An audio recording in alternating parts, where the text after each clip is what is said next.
Hello and welcome to another episode of the RF podcast. My name is Dennis van der Laan. I'm one of the journalists at RailTech. Today I have with me the CEO of LTG Cargo Polska, Laimonas Nekrosius. Hello. Hello. And Diogo Ferreira Nunes, who is a rail journalist from Portugal. Hello. Hello, Diogo. Hello, Dennis. And hello, Laimonas. Today we're going to be discussing one of the hot topics in the rail freight sector, namely military mobility, something that LTG Cargo Polska is involved in and has been involved in for some time. So Laimonas, I hope you can share with us some interesting things about this. I wanted to start off by asking you, you've said earlier that your company has partnerships with NATO member states. Could you maybe elaborate a little bit on what that looks like? What are your obligations in terms of military mobility? Maybe also what's in there for you and your experience doing these operations. Sure. So when we are talking about LTG, so this is state-owned company in Lithuania. It's Lithuanian Railways, and this is a pretty large group, I would say, and the biggest railway operator in Baltic states. So that's why we are so very active in all the topics that is connected with railways as well as military mobility. And we already have more than 10 years of experience working with NATO and with NATO countries, which is coming to the Baltic states, all countries like Lithuania, Latvia and Estonia. And we are as a major partner of all those NATO countries and NATO militaries. We help them to get all the equipment mostly from Western Europe or other countries to all Baltic countries. So Latvia, Estonia and Lithuania, as we are only one railway company which is already for a couple of years are able to go through all these three countries. So it was not so long time ago happened that we received as a first operator license to work in all the countries, and also with the connection of our experience and working with military mobility before, we are able to provide very good quality services for all the militaries to come to those Baltic states for trainings, for whatever reason they are coming. We also have we already have like equipment prepared, like strong locomotives. We have specialized wagons for such activities, as well as dual-use terminals. So we do have a terminal in Kaunas, which is connected with European gauge. So this is you already, even though the Rail Baltica is under the construction, but the first part was built in 2018 probably, and even before that we were using our terminal near Polish border, which has European gauge since many years. So like I would say, always there was such gauge, and so that the intersection was there in near the border. It's called Šeštokai station, and now since 2022 probably we opened our terminal dual-purpose military mobility center and center hub in Kaunas, and since 2022 we are bringing all the military equipment to Kaunas and then spreading it through Baltic states. And how do you spread the military material, considering in a certain part of the rail track you have a different gauge? What is your main solution? Do you change the bogies, or there are other alternatives? No, so changing bogies is I would say, very slow technology. It exists, but it is very slow and kind of difficult, I would say. So we are changing wagons. So that means we are reloading all the trains in Kaunas or in Šeštokai, wherever is needed, because sometimes it's so many trains that we have to use two terminals, but we are just reloading for European wagon to this broad gauge wagon. And how much time does it take, all this operation of moving the cargo to other wagons? So of course it depends on the equipment that is coming. I would say it might take 6 hours, it might take 12 hours, but not more than 12 hours. So usually 12 hours is enough to reload completely in one trip. So this is like the time you will save once Rail Baltica is completed somehow. Probably, yeah. So probably yes. If we are talking about those trains that goes straight to other countries, Latvia, Estonia, so then yes. Most of the equipment that is coming to Lithuania, they are not changing the gauge. So they are just unloaded in Kaunas and they are going by road to the destination, because it's most of the time it's shorter leg left. Or sometimes we're loading if we need to bring it a little bit further. Yeah. And you mentioned before locomotives and rolling stock, that you have strong locomotives that can carry these trains. What are the specific rolling stock requirements for these military transports? Just to motivate my question a little bit, I have heard a couple of times in the past that you can just use standard intermodal flat wagons, I think, for these operations, but maybe you have a different view on this. Yeah, so there are a couple of special things and requirements from the equipment. So it always depends on what kind of equipment you are transporting. Some of the equipment maybe is not so very heavy, so then yeah, of course you can use those standard platforms as it is already in the market. But why we need specialized wagons? Because if we are talking about tanks and heavy equipment, so one piece of the equipment can be weight of around 100 or up to 120 tons. So if you would check the technical parameters of standard wagon, most of the time it's not enough. That's why you need those specialized wagons. And also some of the equipment is very wide, so you have to have a little bit wider floors than usual for the usual container. And which provider produces that kind of wagon, since it's very complex technology? Yeah, so this is our company know-how, I would say. So we do have our depot, which they have R&D, they have all the production plant, and we just took the let's say platforms that we used to have, and we upgrade those platforms. So you built your own wagons to transport military tanks, for example? It's not from scratch built by us, but it's just upgraded by us. So that means we took a standard one and we upgraded by the parameters that is needed. Is this a default way of creating these wagons? Because I imagine that other European countries or NATO member states also need to have these wagons. Do they all do it this way? So it would be very hard for me to comment on this. Yeah. Probably as we also in contact with the wagon producers. So I know that wagon producers, they in European countries, they have such kind of technologies, and they are working right now a lot on these technologies. So they try to create. They already started to offer such products to European market, and all our wagons that we have and specialized wagons is for this broad gauge. So there right now we don't have so many supply actually, and most of these or even not even most, but I can easily say it's all of those European suppliers. They don't provide wagons for broad gauge, only for European gauge. Yeah. So we have only Ukrainian companies, couple of Ukrainian companies who would be able to offer wagons for broad gauge, but because of the station in Ukraine, they're not so much into R&D right now, so that's why for us it's easier and faster to just somehow upgrade the wagons that we need, and that's it. Yeah.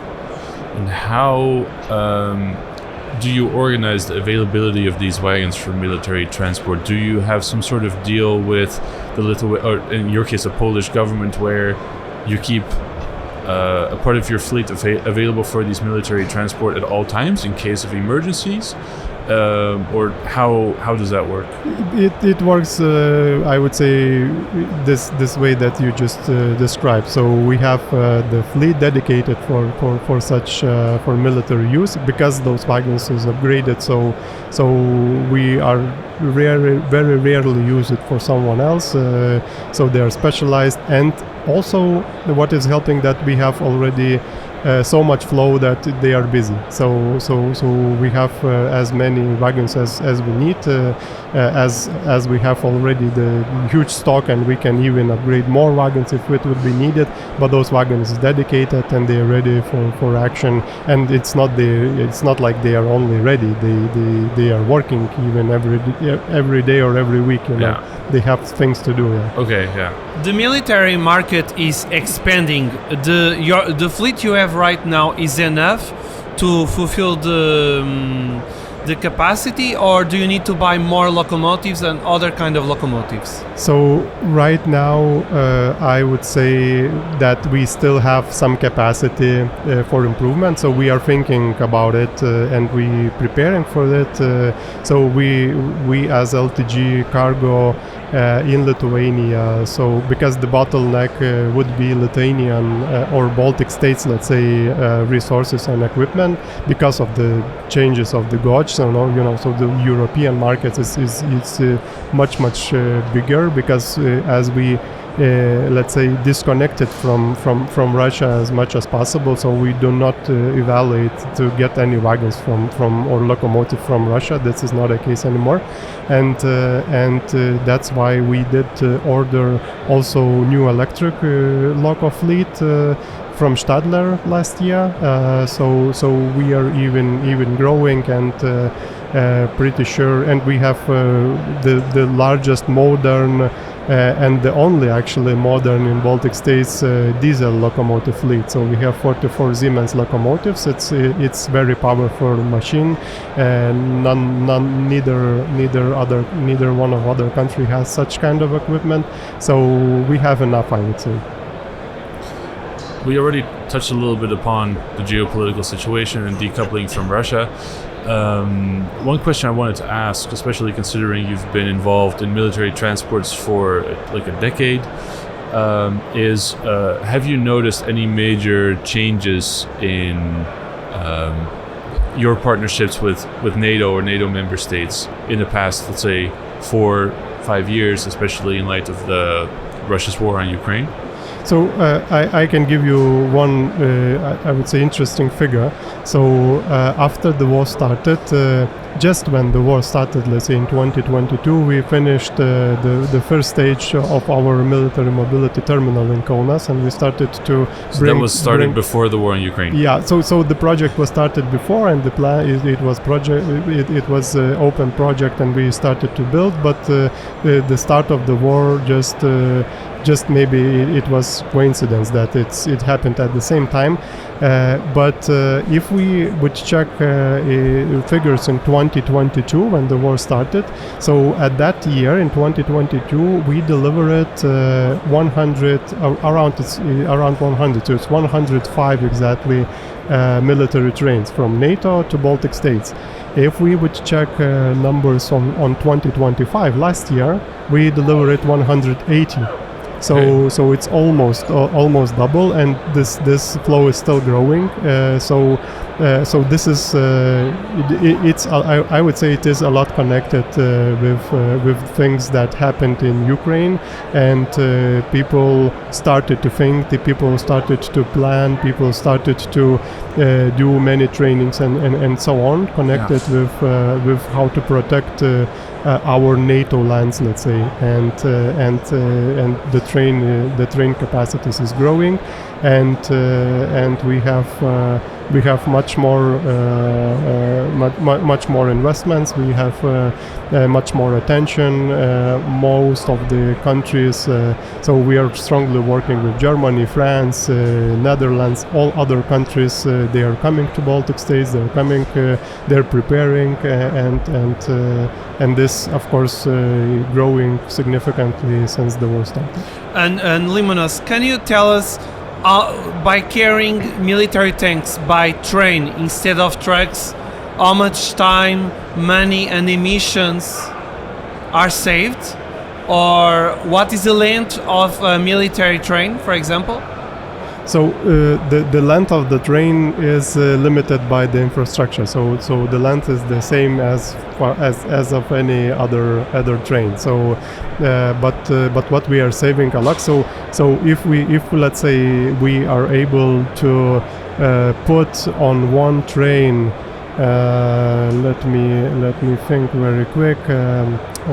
Let's say 30, 35, 36 tanks on one train, which is coming from Germany straight to Lithuania. In Lithuania, we would be able to build even longer trains because of infrastructure capabilities. But let's say full route, it's around 35 tanks on one train. So it should be 35 trucks coming. So you can imagine the traffic jam. You can imagine how many people you would need to load and to deliver those trucks, and it would be for sure not standard cargo on the road. So that means you have to get all the permissions, you have to plan all the route, you have to get this security which is going through with all those trucks every single time. So it to do it by rail, it's much easier, much faster, and we can prove it. We have very good examples already. And are these benefits perceived by decision makers?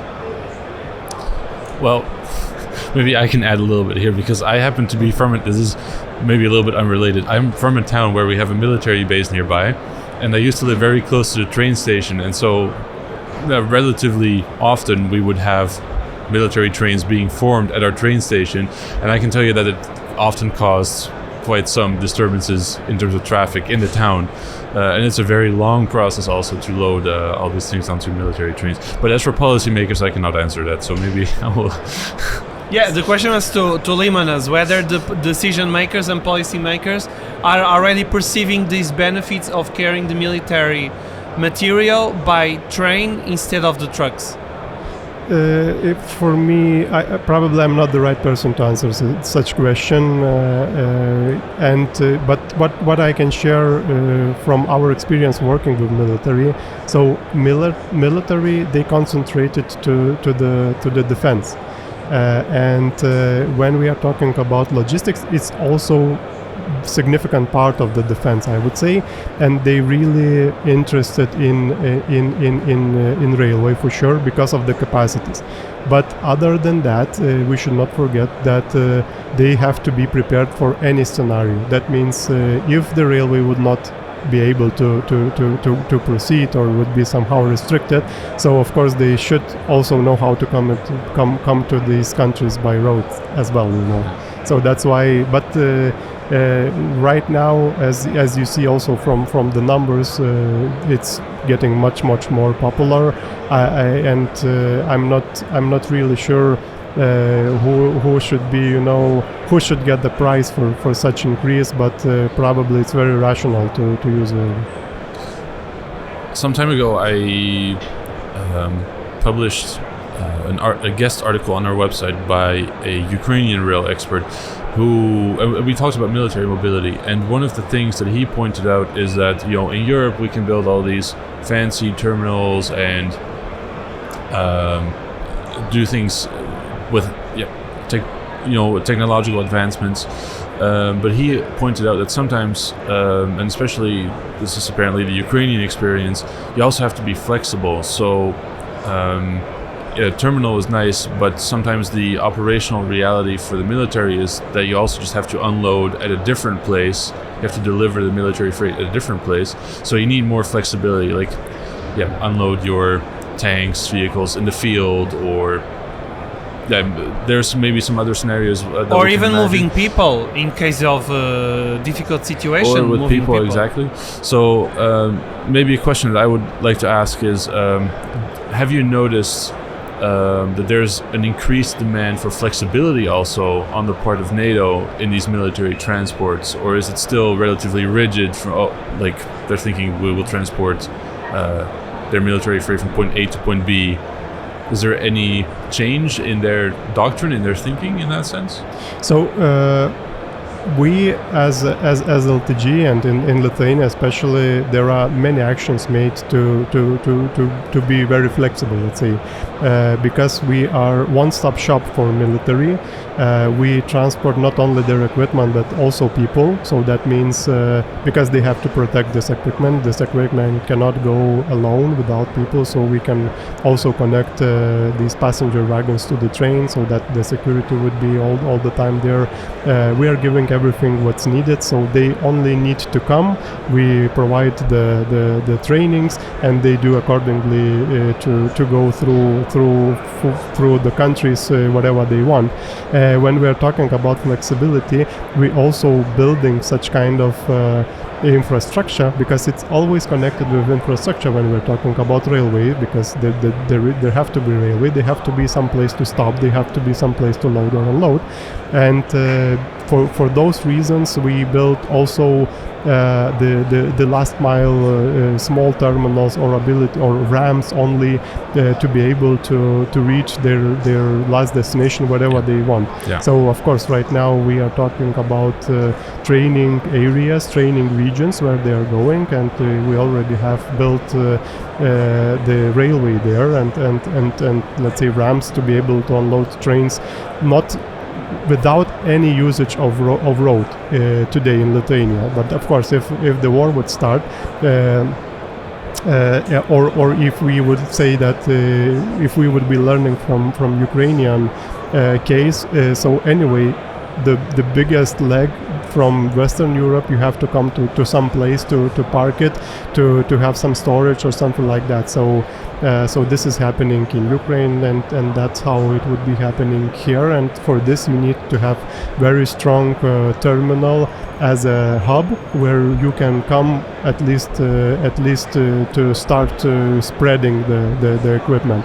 And this and we didn't even finish our military mobility terminal development in Kaunas. So at the end of the day, so they're still building it and expanding, and at the end of the day there will be 46,000 square meters of land prepared for loading, unloading and storage, and which is very let's say tough concrete, which is able to hold cargo up to 120 tons in one space. So this is what we will have in Lithuania, just to cover all the flexibility and the needs of military. On top of the military services, which are your other best sellers in terms of LTG Cargo Polska? Bestseller services are exactly.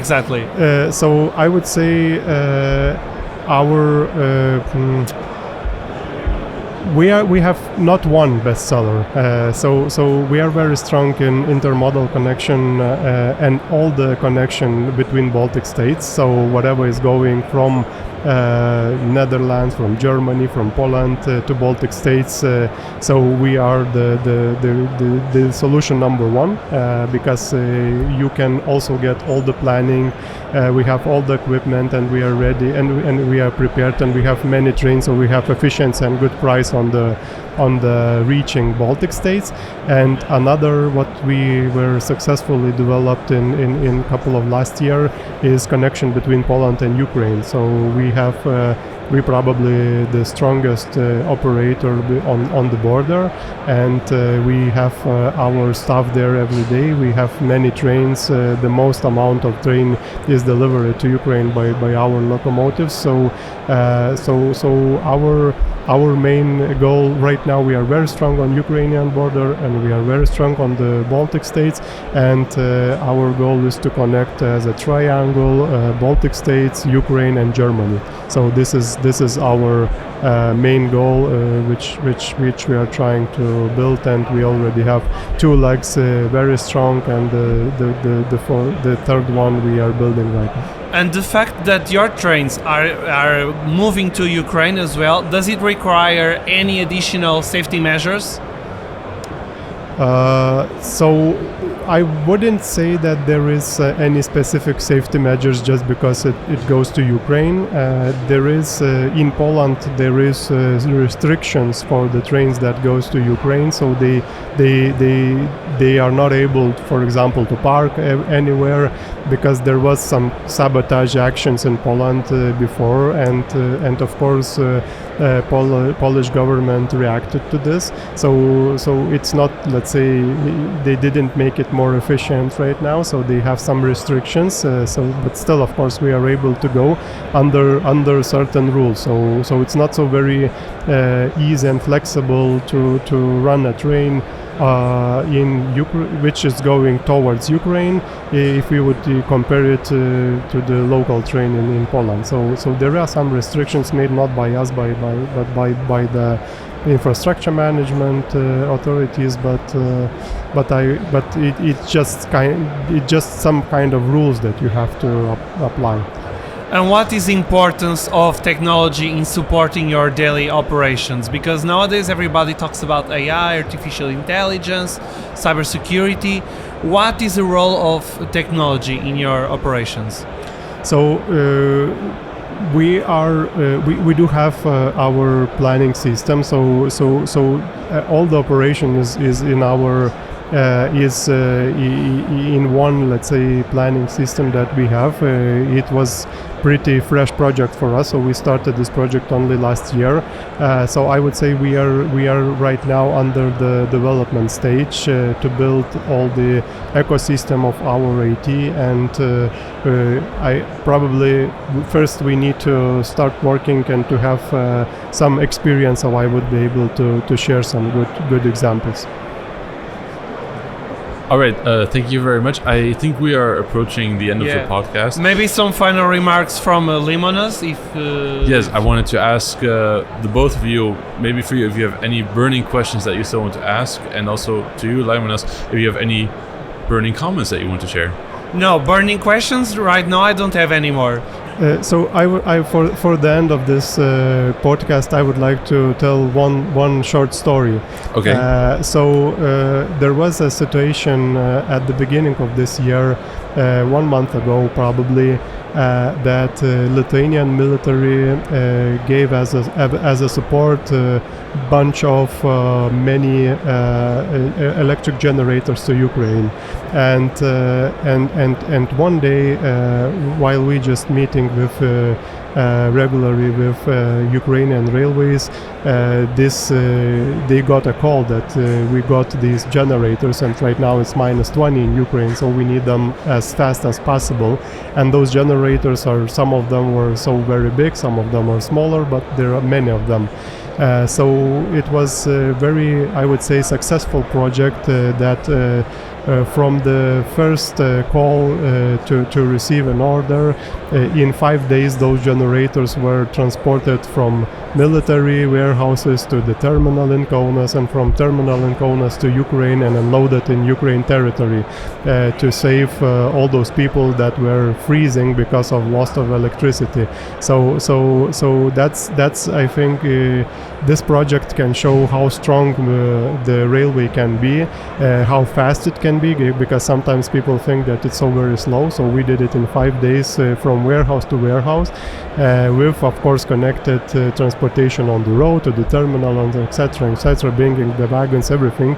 And we did it from Lithuania, which has this Russian gauge, through Poland to Ukraine, which also has this Russian gauge. So I would give such kind of feelings and thoughts maybe to everyone who's listening to evaluate railways and not under-evaluate, and to use to try to give those cases for us, for companies who works in railway, and we can really show you that we can make it fast and much easier without some special permissions where you need to go on the road with those heavy or big equipment. A very important resilience example and story to conclude this episode. Laimonas, thank you very much. Dennis as well. Thank you for having me. Thank you to the both of you. I also agree. I think that's a great story to conclude this podcast. So to all the listeners, thank you for tuning into this episode. We will see you or hear you in the next one. Thank you. Thank you.